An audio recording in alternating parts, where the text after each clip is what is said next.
Tropical কান্ট্রিগুলোতে অনেক সময় কিন্তু আমাদের দেখা যাচ্ছে হেপাটোস্প্লেনোমেগালি পাওয়া যায়, মানে লিভার এবং স্প্লিন এটা বড় হয়ে যায়।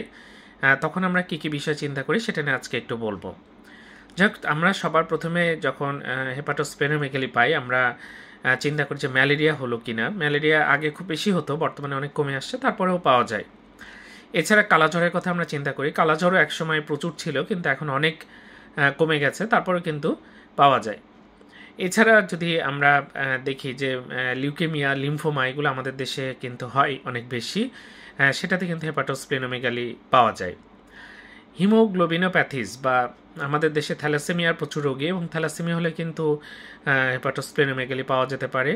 এছাড়া ডিসেমিনেটেড টিবি যদি হয় তাহলে কিন্তু হেপাটোস্প্লেনোমেগালি পাওয়া যেতে পারে। এটা ওয়ার্ডে বা বিভিন্ন রোগী কিন্তু প্রাইভেট চেম্বারেও পাওয়া যায়।